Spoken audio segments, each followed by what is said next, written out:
All right, so folks, we are good to go. So welcome to our next video conference meeting. I'm very pleased to see most of you online right now. Um, I'm not sure whether this is good news for you. Okay, the university will be closed for another few weeks. So for this technology course, things are okay because we are familiar with the video conference system and we are around the end of the course already. So it should not be a problem. But for the other courses, I think very soon we will also need to resort to the video conferencing solution too. What we do this morning, I'm going to guide you through the next topic in our course. It's about Webquest. So we will learn the basic structure of a Webquest, and then there will be a hands-on activity in which everybody can need to design a Webquest. Now, just as usual, I need to have a very quick check. Can you all hear me clearly at this moment, everybody? Um, if you can hear me, say yes and get into the call. Okay, good. So the sound quality from my end is good now. Um, You are now muted. okay, so I have muted all of your microphone. Hopefully, this will make the audio quality better. Can you all hear me? Oh, You are okay. now unmuted. Sorry, okay, I mute myself. So I have muted okay all the microphone okay except myself. Okay, this makes the audio quality of the room better. Whenever you can't hear me, just show this sign. Okay, and I understand that okay, there are sounds problem in the room that I need to pay attention to. So let me say this again. What do we do this morning? I will walk you through the okay last topic in our course. It's about WebQuest, and then we have a hands-on activities in which everybody needs to design a rubric for WebQuest using a tool, of course. Then after the break, I will look at some of your e-learning courses and give you comments on how you can improve your work. All right, and then there will be time for Q&A. Now, I believe that okay, a lot of you guys are now teaching in school, and this is the perfect time okay, to make use of the courses that you are developing. So if you have already got plan to teach with your course, don't hesitate. There is no better chance than okay, this time with the okay, um, nCoV epidemic. Now, as usual, I need you to do the attendance check first. So could you go to the course and click on meeting 10 attendance check. Okay. Right now I see only 3 people. So 3 minutes for attendance check. Please do it now.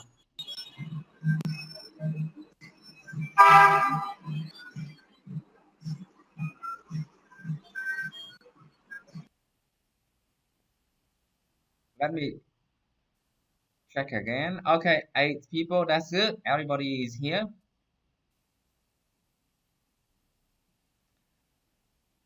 Now, so to begin with, what comes to your mind when okay, I say Webquest? The topic of okay, this session is Webquest. So just okay, try typing into the chat window a few things about what you think it is. Any ideas now, please? You do not need to search anything. Okay, just tell me what you think. Like, have you ever heard about Webquest before? What do you think we do in a classroom with Webquest? What this is all about? Okay, any ideas, any guess? So the topic of Webquest has been around for quite a quite a long time. It was introduced in Vietnam officially first, I think, around 20 years ago, in 2004, 2005, when the Intel Tech to the Future program started in the Universities of Education in Hanoi and Ho Chi Minh City, and Webquest were first introduced at that time. But you know, it could be traced long before that. Mm, but obviously not before the internet was born, right? So as Thắm had just say, it's something about making a web. That's true. So how about other people? Okay. Um, so it's a website designed by a teacher with resources, exercise, progress. Wow, cool. That's true. Um, it helps us to construct a website. Not really.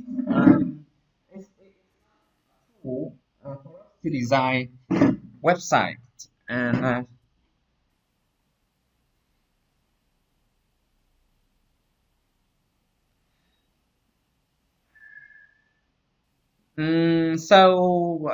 WebQuest is actually not a platform. It's not a technology.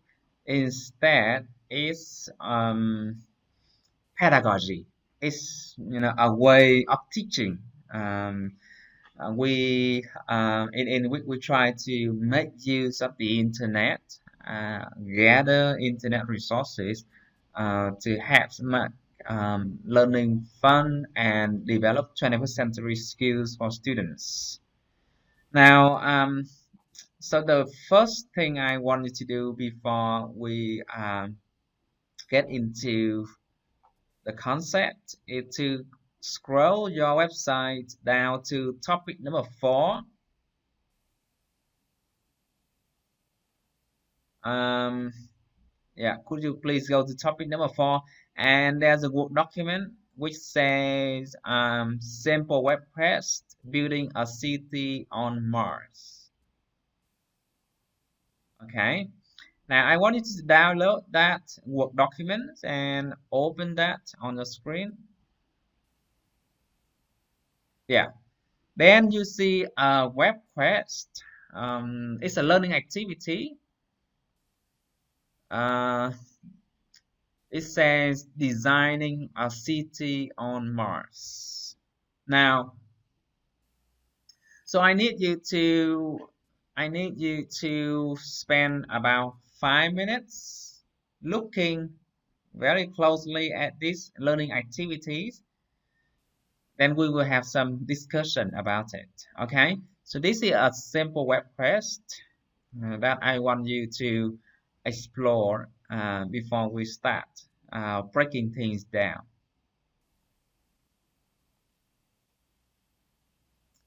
Okay, so please open the Word document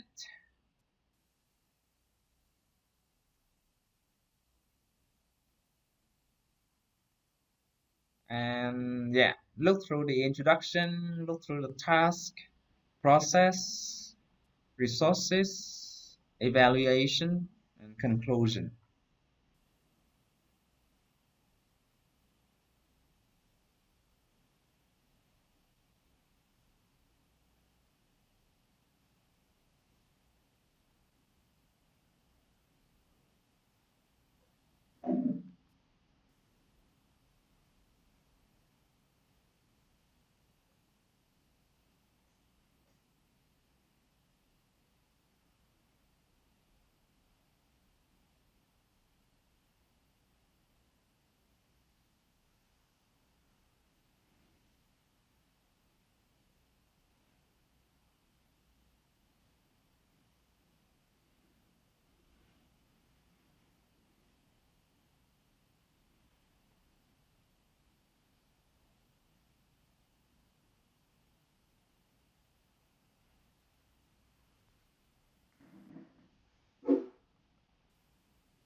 Okay, are you all done, everybody? Now, so we see that okay, the Webquest activity that I show you has in all six parts.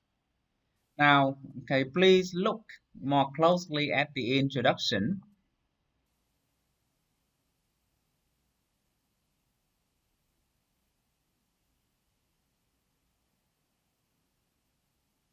and then the task and then the process and then the resources and then the evaluations.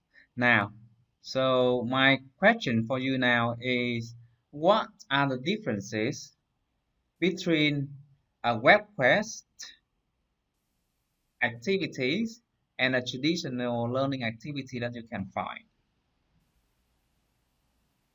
Now, so try to compare a web quest learning activity with a traditional learning activity in a classroom that you are very familiar with and tell me okay, some of the differences. Now, could you please type into the chat window, please? Um, okay, let me enable your microphone. I think that would be easier.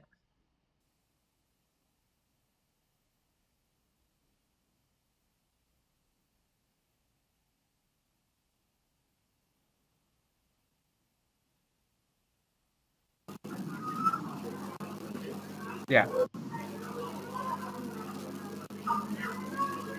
So, Tố Anh, could you say something?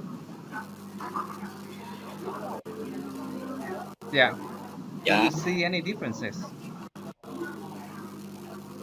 When you ask me what is the request, request, is available for the students to review and time that want.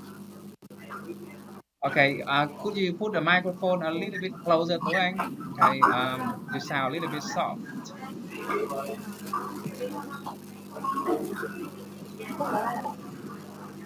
Hello? Yeah, yeah, okay. That's better now. Thank you. Go ahead. Yes, just like I mentioned, is the resources are always available for the students to review or revise at any time that they want. Okay. So that one point, let me try to put it here. Uh, Resources always available. Any other points? yeah, when you Okay. are, can you listen for me? Yes. Okay, please go ahead, Phương. What Yeah. else? When you ask why the difference between request and the traditional approach, I have an opinion like that. Request is similar to task-based learning. It Okay. means that in which on the activity we aim to the task that is given by the teacher, and all the Mm-hmm. learner have to work a lot and research a lot of information that are available on the internet, on the web. Yeah, it's Okay. similar to task-based learning. Okay, good, good. That's a very good point, and okay, we will okay analyze that okay very soon. So thank you. Webquest learning activity is similar to task based learning. Now, are there any other differences that you can find, guys? So how about Trang, Nguyên, okay, Vi? What do you think?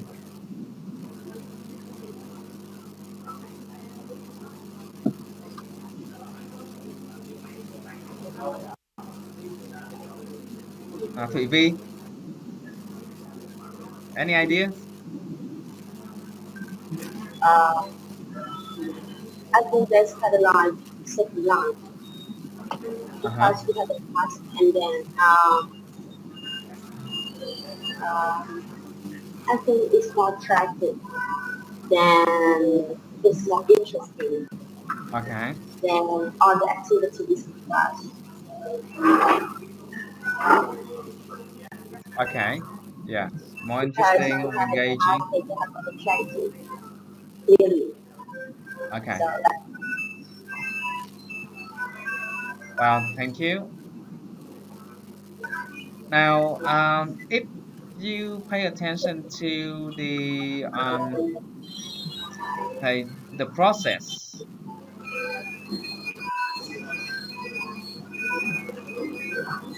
there are several important differences that I want to bring to our discussion here. Now, do students work in groups, or do they work individually? Yes, that's very important. Students work in groups. Okay. What else? Um, well, that's fine, Phương.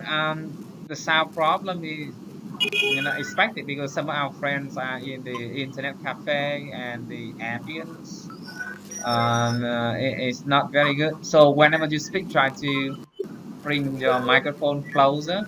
Okay, that will make the sound better. Well, now most importantly, we see students use technology, right? To solve problems. Students use technology. Like in this situation, the student need to use technology to search for information, and then they need to design okay okay a plan in order to help the people living in the city survive in another planet. And they also use technology in their presentations in several other tasks. So we will very soon go into our breakdown of the WordPress right now. But let me return back to a very interesting comment from Quang Phương uh, saying that WordPress is similar to task-based learning. Well, that's true because in task-based learning, we focus on a learning task, and there there will be not much of the teacher talk or of the lecture part. Instead, students engage in a project or in a task. But in a web quest, there are several key differences. It is compulsory, or it is a must that students work in group, and we will understand why students must work in group when we deal with web quests very soon. And students need to use technologies, and also there are several important characteristics of the task in WebQuest. The tasks in WebQuest need to address the essential questions are the big questions. All right. These are some of the key points we are going to explore next. Now, web quest is usually defined as an inquiry-oriented activity in which most of the information the student need come from the internet. And the main purpose of WebQuest is to develop high order thinking skills. So it is not like task-based learning in this point. Okay, the big focus of WebQuest is to develop high level thinking for students. Now, at this point, I need to remind you of, uh, well, um, have you ever heard about, um, um, now everybody, have you ever heard about the Bloom taxonomy before? Say yes or no into the poll for me. The Bloom taxonomy. Okay, good. So that ring the bells. Now, could you put into the chat window the 6 levels of thinking that are categorized in Bloom taxonomy?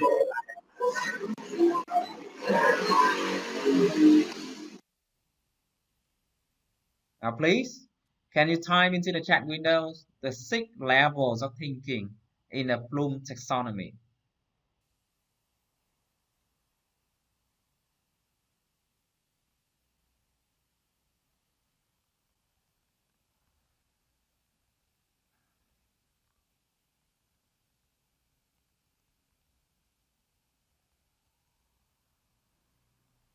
Okay, taxonomy is a knowledge.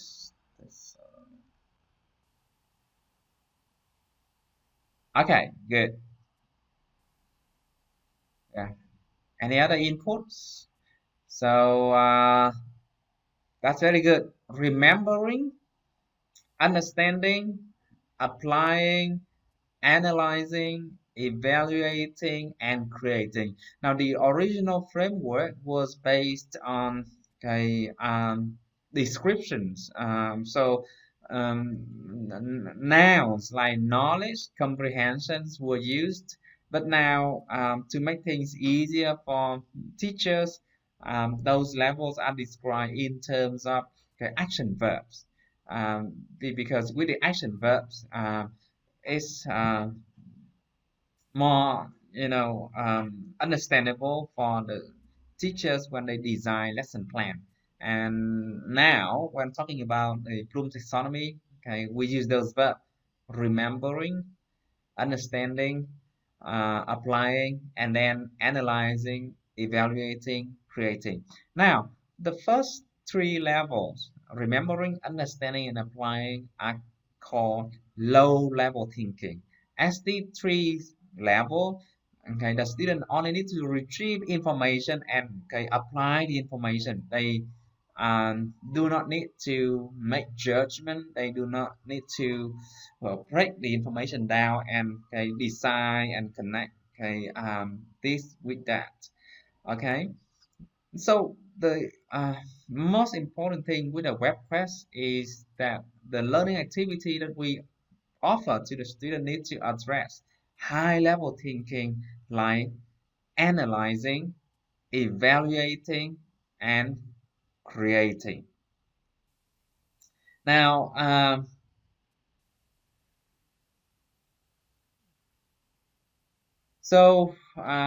yes, a good web quest, and actually, it is a must for web quest to um, address high level thinking questions like, yeah, why people do this, why did this happen, right? So it should promote high order thinking.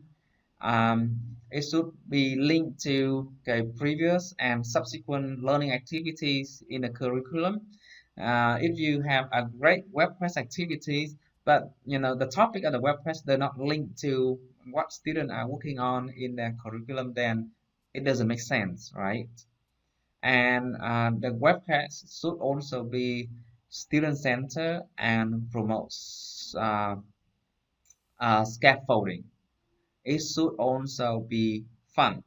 So these are the important characteristics of a good webcast. It should bring student fun.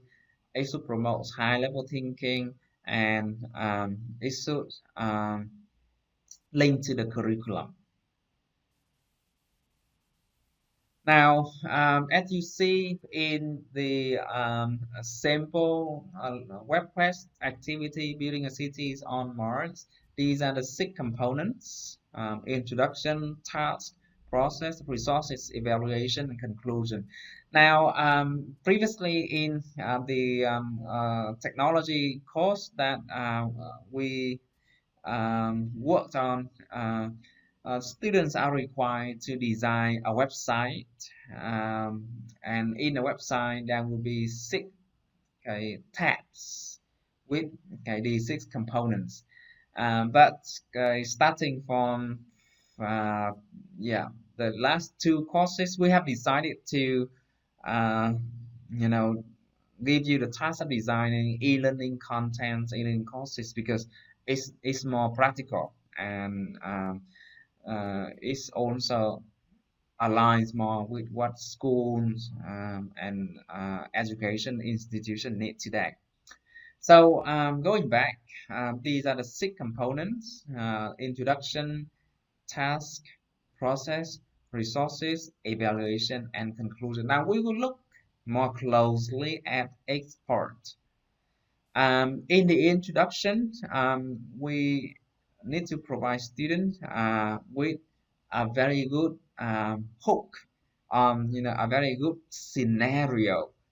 So if you reflect back on building the city on Mars that I showed you previously in our learning system, the scenario here is the Earth has become overcrowded, okay, and everybody can feel that, right? That's an interesting situation, and now mankind need to migrate to another planet. So, okay, that's a very good trigger, okay, a good hook that grabs the attention and motivates the students.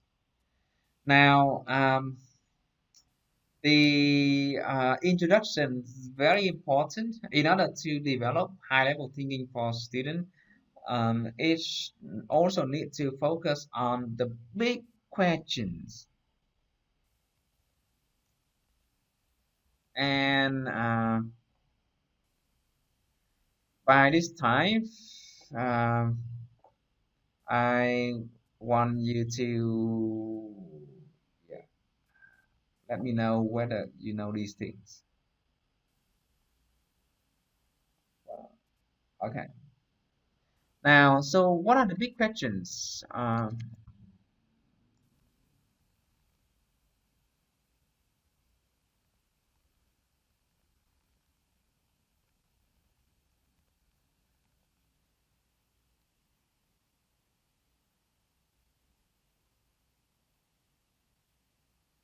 Okay, so okay, on the screen I have put okay 3 types of big questions. Not really 3 types of big questions, but the curriculum okay framing questions, essential questions, unit questions, and content questions.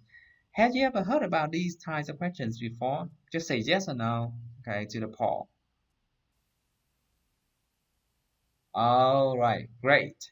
So it's time for us to explore. Do you know, okay, in task-based learning activities in any student-centered learning pedagogy, the ability for students to ask questions is very important, and especially okay, in Western education, okay, with their Socratic okay, thinking style, students are always encouraged to ask questions, and that's why okay, we need to understand the different kinds of questions that students okay, can ask, and also the different kinds of questions that the teacher should try to address in the lessons. Now, if you go to Google, well, let me share my screen now.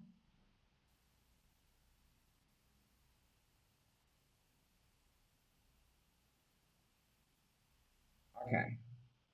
And if I start search like essential questions into Google, wow, what do you see there?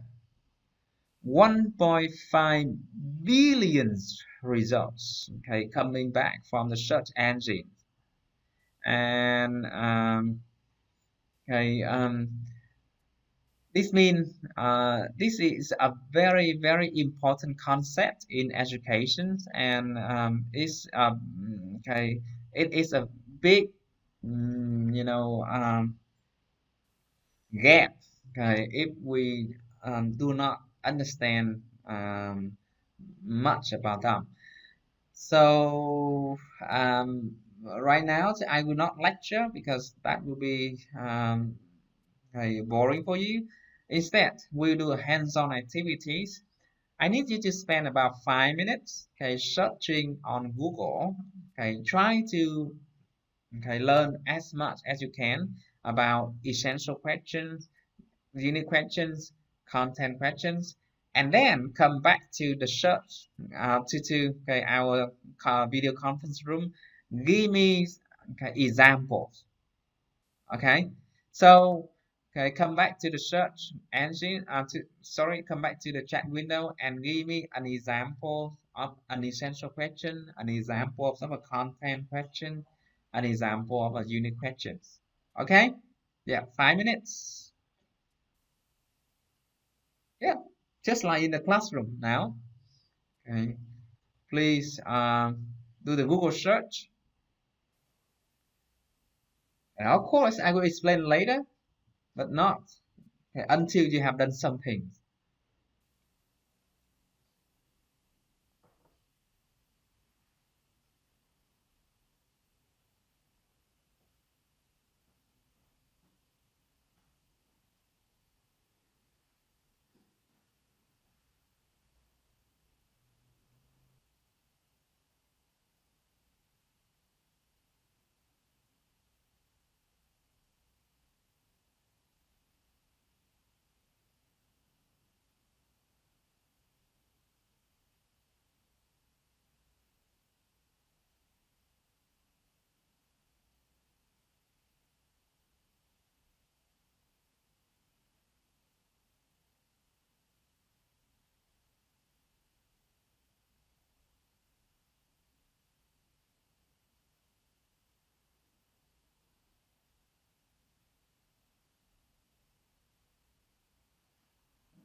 Okay, everybody, let's get back. Now, are you ready to go?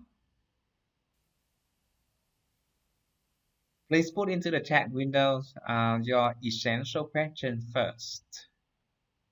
And you give me some examples of essential question.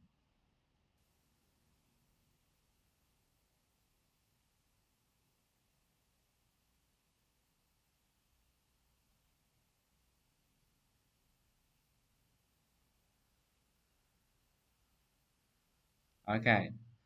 How can we use story writing and storytelling to help solve everyday problems? Okay, that's it. How about other people? Yeah. What is essential for life? Wow, like that. How can we speak English? Yeah. I want to say something. Oh, yeah. Phương, please go ahead. Yeah, according to the internet, I find out that it's an essential question is a question require the student to develop a plan or course of an action. Mm-hmm. For example, let me put it on this way for to understand it easy. Mm-hmm. For example, when we talk about cancer, Okay. instead of mm, asking the question like this, what's a cancer? Okay. It's in two separate. Mm-hmm. We we can say like this. What plan can you what plan can you what what plan can you avoid developing cancer? Okay. How Yeah. can we avoid? What should we do? Okay. To It stay means away. that your question is more specific question. Yeah. Mm-hmm. That Okay. can give you the idea. All right. Thank you. So how about okay, other student? Do you have any other inputs? So yeah, if you okay, have already okay, browsed through some website, you see that essential question okay, essentially okay, big question. That question make you think very critically. Question that make you think hard. And every time you ask that questions okay, to yourself, you may come up with new answers, new insights, new meanings. So yeah, question like what is essential for life? You see, it's not a yes no question. It's not easy to answer. Okay, as your age, you may think, okay, the essential thing for my life now is, okay, the success in my career. But in some other stages of your life, you may have a different answers, right? So that's the most important characteristic of an essential question. It's a question that make you think critically, think very hard, and each time you come back to the questions, you might come up with a new answer. And that's why these are important in learning activities that help students to develop high level thinking. And I also agree with Phương that, okay, these essential questions usually guide people towards action. um, so, okay, questions like these, for example, okay, a history of mankind, a history of progress. Okay, that's a very good essential question, right? A history of mankind, a history of progress. So to put it another way, are we now living more happily than, our parents or our grandparents, a few decades ago? Well, to a certain extent, we have a more comfortable life. We have the convenience of technologies. We enjoy more comfort and food. Okay, in our daily life now is a plenty. So yes, in a lot of ways, our life now is better. But on the other side, you see, our life also suffers a lot. We have problems that did not exist during our parent or great parents' time, like, okay, the pollutions, like, the uh, okay, hardship, okay, the workload that we have, okay, to go through in life, and somehow the romantic aspects of life, a lot of them are, okay, going away. For example, I don't think we have the opportunity to enjoy the moon, right, at night. Um, uh, like our parents or great parents, our grandparents did, okay, during their time. Um, oh, when I was a very little boy, right, I grew up in the countryside, and at that time in my hometown, there was no electricity in the village. So life was like this. The family would gather around at 6, okay, in the afternoon, because at that time, okay, it was a twilight. There was still some light, okay, in the front yard. So we gather around having, okay, family dinner. At 7, when it's completely dark, we use oil lamps, and, okay, grandma, okay, or my mom would tell story, fairy tales, okay, so kind of, family social activities, and everybody goes to bed at around 8, okay, on, okay, 9 at the latest. So at 9, okay, everybody was sound asleep, and then get back at around 5 or half past 5 in the morning, right? So it was, okay, quite a good lifestyle, okay, comparing to, okay, what we do today. Usually we don't go to bed until midnight, okay, and okay, get up, okay, very hard, okay, very late in the morning. So that's it. Okay, one examples of the essential questions. Is human history or mankind history a history of progress? Now, sometimes the essential question can come in the yes no form, but be careful. It is not, okay, a simple question.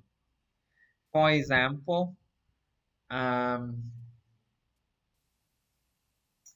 um, there was, okay, this question that I like a lot. Am I the caretaker of my product? Yeah.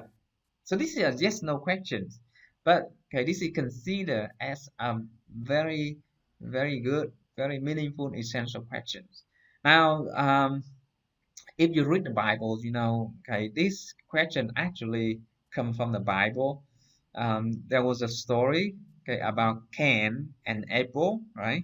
They are both sons of God, and because God loved, well, sorry, I don't remember exactly, but let's say God loved Cain more than Abel, right? And that make Abel grow jealous of Cain. So one day Abel killed his brother, and God didn't see both of the son. When he's back home, he asks Cain, "Where's your brother?" And he just answered very bluntly, "Am I the caretaker of my brother?" So for thousands of years, in human history, we have been asking this question: Am I the caretaker of my brother? It's about how we treat our okay, relatives, around how we treat our friends, how we treat our neighbors, how we live in a community. It's also about the human nature. Has a lot to think about. Every time you ask this kind of question, right? So um, who is a good friend, for example? Another very good essential question, I think, right? At certain stage of your life, you may have different answers, or sometimes you have different answer. Yeah. So I'm happy to see that you have posted a lot of good essential questions up there. So essential questions are usually the question that guide a course of study for the whole semester. Okay. For example, the essential questions that we should ask in this computer assisted language learning course is how can we use technology as a means and not as an end? I mean, how we make teachings better, how we make the interactions in our class go better with the support of technology, and we use technology not because we want to use technology or not because of the shake up technology. Okay. Now, unit questions are usually the question that guide unit, like or a chapter in a course. Uh, Now, let's say in a history course, my essential question will be, how does conflict lead to changes?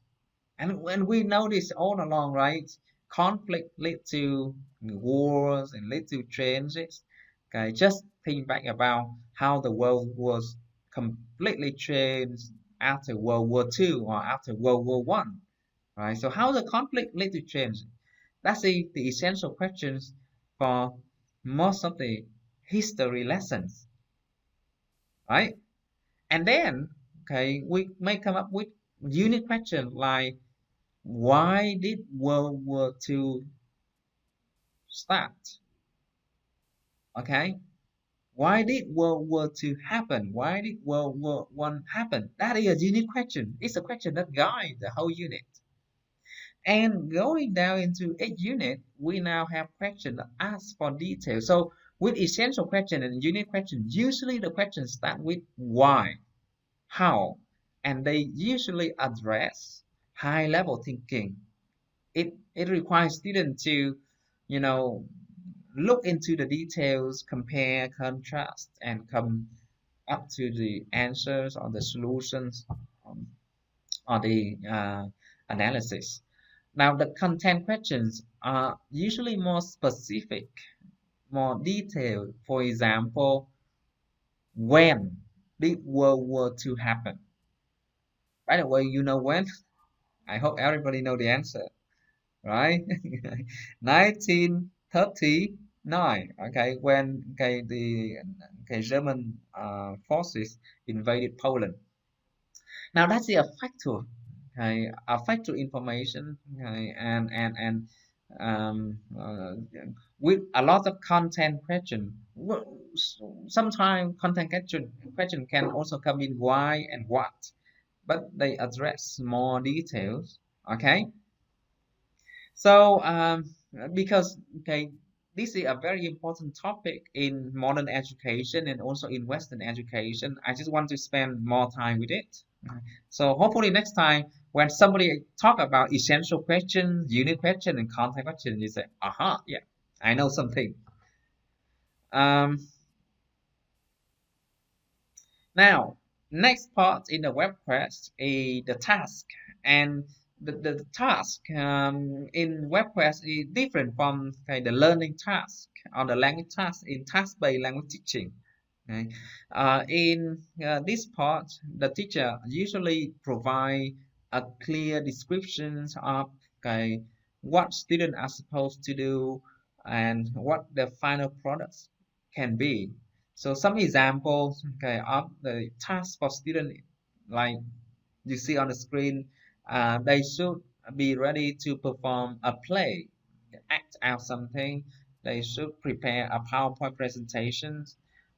They should do newspaper accounts, newspaper letter. We call it a blog today.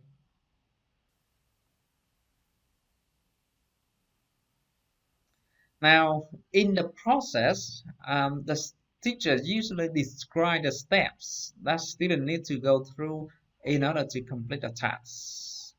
And the process page can also provide students with learning advice. Resources is the most typical part of a web quest. This is where the teacher provides students with websites, reading materials. Usually they are in the forms of internet links. And this is especially important for K-12 students like primary school or junior secondary school students. Because if you just say, okay, everybody, please go on the internet, search this keyword, like what I asked you to do, you know what might happen, right? Kid might come up with website that give them misleading, wrong information, or even worse, they can come into bad websites that you never want them to visit, right? So that's why it is essential for the teacher to provide students with a list of the websites that they should visit, especially when you take young students. Right. Apart from websites, resources can also come in the forms of videos, YouTube, videos, audios, textbooks. You can also invite experts to the classroom to talk to your students. That's quite common in American classroom, for example. They love to invite people to come to the classroom to talk to the kids. Um, and searchable databases. We now have Google, but when the idea of using WebQuest first came up in the late 1990s, Google were not available, right? And that's why people still make use of searchable databases. But now, Google is usually the universal answer. Now, evaluation in a web quest is also special. We never use the point system. Like, okay, this is assignment and student get 5, 6, 7, 8, 9. Instead, we use a rubric for the evaluation of web quest activities. What I mean is that um, the student will have a range of criteria for evaluation, and with a criteria, they have the different levels of achievements. And then in each of the box, you have very clear description. Let me try to show you uh, the examples that we was looking at. Okay, so look at this. This is the rubrics. right? Um, in the column, we have criteria like graphic organizer, model, presentation, and with each of these criteria, we have the level of achievement like beginning, developing, a complex, exemplary, and then in each of the box, we have descriptions about what students should do in order to reach a certain level. So, by giving students a rubric like this, they get very detailed instruction about what they are supposed to do in order to achieve a certain level.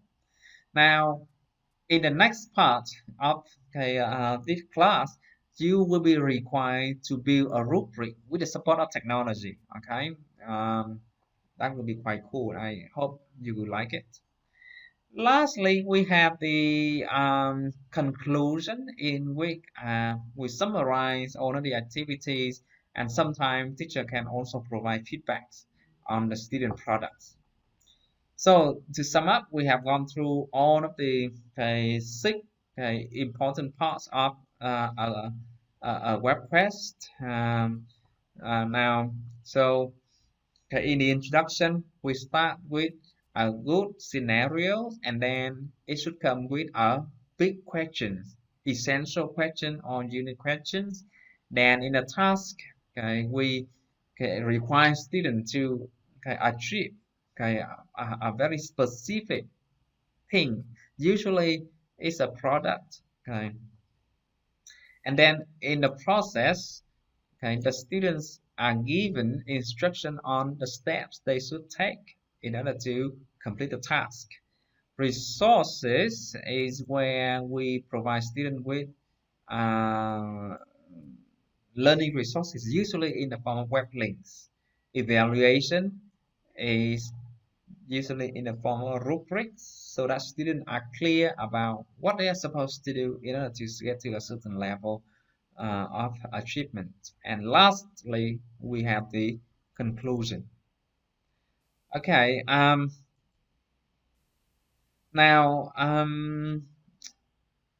I do not want you to wait any longer. Let's now go to the learning system. And could you go to webquest.org?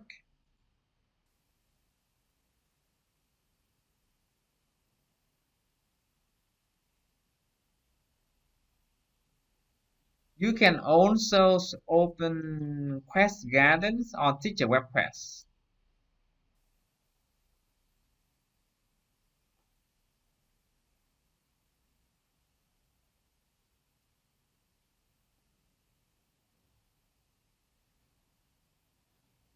Okay, so 5 minutes for these activities. These are several websites that store the web quests that teachers, especially teachers in the United States, have already developed for their classes. I want you to look at some of the web quests that are shared. So go to webquest.org and click on Find Web Quest. And then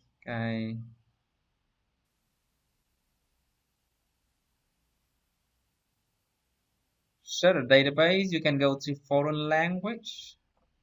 Oh, okay. Let me share my screen so that you can follow where I'm working on.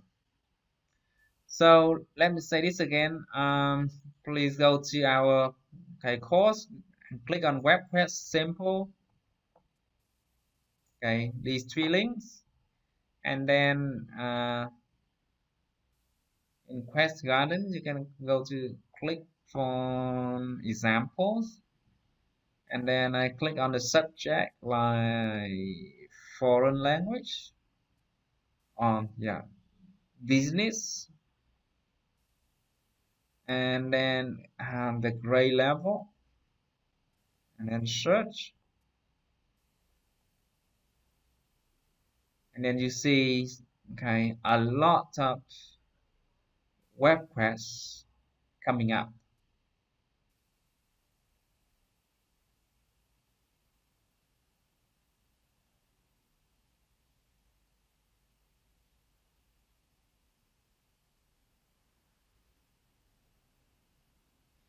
Now, if you are interested in, okay, any web quest, just click on it and then go through, okay, the tabs like introduction, task, process, evaluation, and conclusions.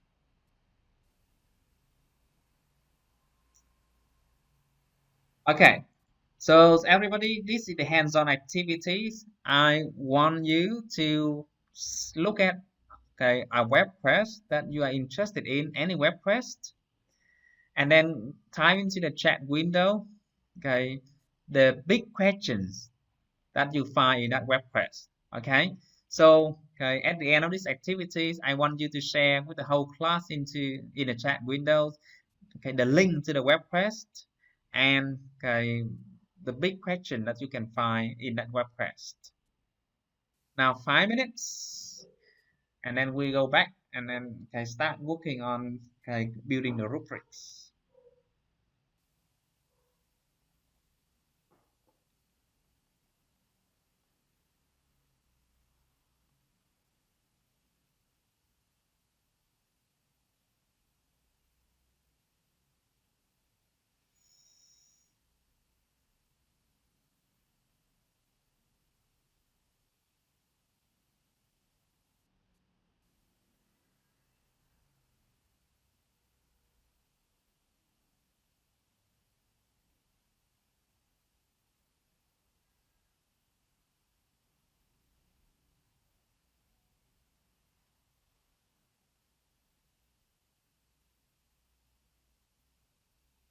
Okay, everybody, it's time to get back. Are you still with me? Okay. Now, please get back to the chat window and give me the link of your web quest together with the essential questions. So it can be essential question or it can be a unit question. Now, okay, they do not ask, okay, explicit questions. So sometimes you have to, try to summarize, okay, with your own question.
Okay, so the first has come up, okay, from Thảo Nguyên.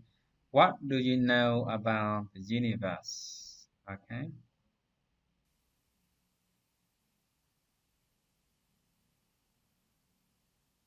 How can you impress your bear? What is it?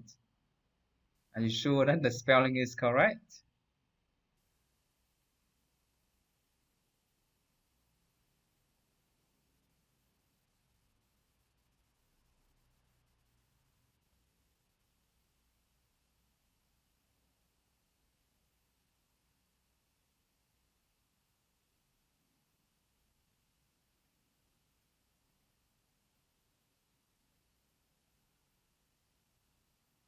Everything you should know about the universe. Wow, that's strange.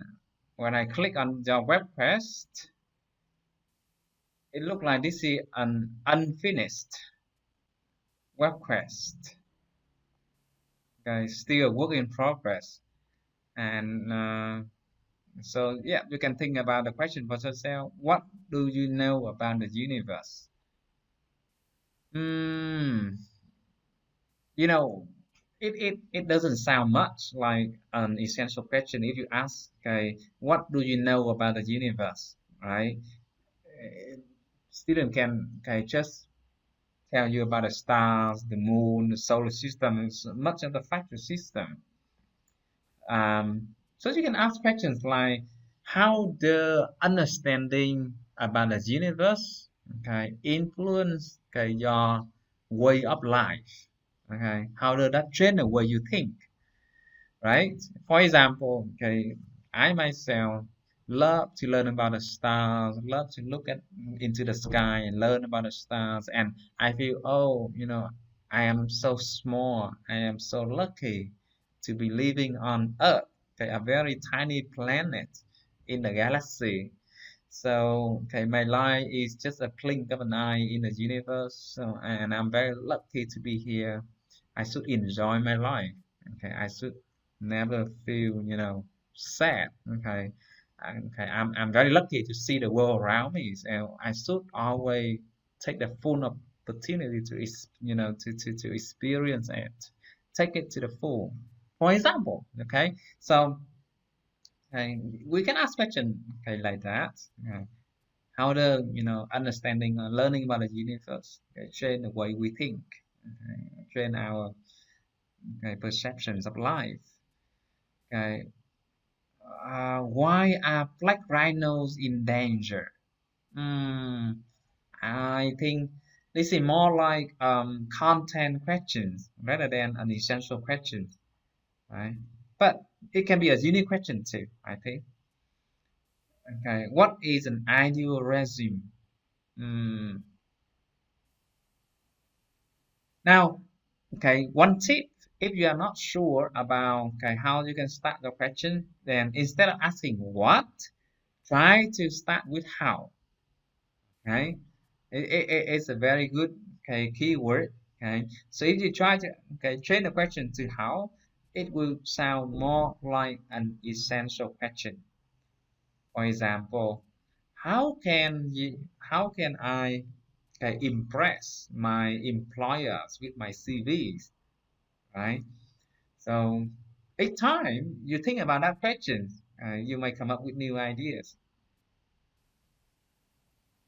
Okay, good. So you now are familiar with Webquest, with the structure of Webquest, with essential questions, and yeah. So I think, okay, that's enough. Now I'm sorry you cannot see the Webquest that students from the previous computer assisted learning courses developed. Why? Because they use free hosting services, and okay, the hosting expire usually after 1 year, and that's why when we click on those links, okay, all of them are gone. And that's also the reason why, okay, we no longer ask students to do web quests, because, okay, the web quest that you create will not, okay, stay very long on the web. When you design an e-learning course, you can download it, okay, backup, and then use it on your school, okay, learning management system. Now, the next thing I want everybody to know is um, how we can develop rubric, okay, a rubric. So there's a very cool tool here called Ruby Star,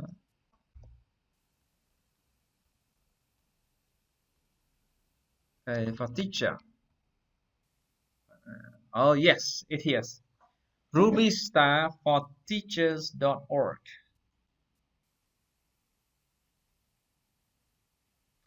Now, this website has been around for a very, very long time. I think uh, 20 years ago, almost 20 years ago. uh, uh, but it's still, a timeless favorite for teachers. Why? When you need to design a rubric, it can give you a lot of help. So let's say you want to create a rubric. First, okay, select the subject of the course that you are working on. Let's say I'm uh, giving my student a writing task. So I click on writing. So student needs to write an essay. Oops. Say database error. No. Let me try something else. So let's say oral project. Students are required to.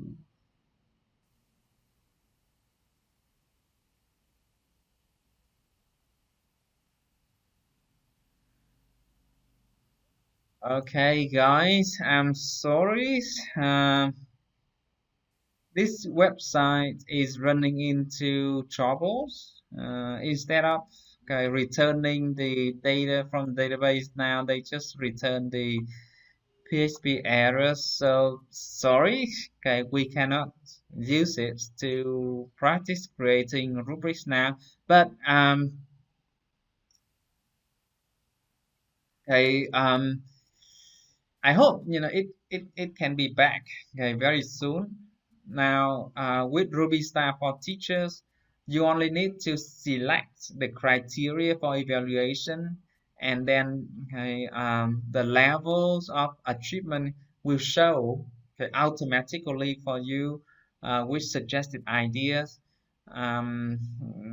So uh, all you need to do is to customize the criteria suggested from Ruby Star, and also the levels of the titles for the levels of the treatments. We have a hands-on activities, but okay, I don't think we can do it now because it's not on. So I will just hide it. Um,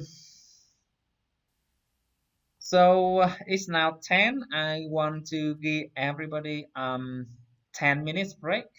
Okay, 10. After the break, we go back and I start to look at eight of the e-learning course that you are working on and give you comments on how things are going, right?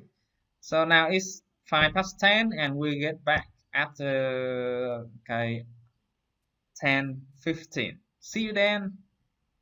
Okay, bye bye.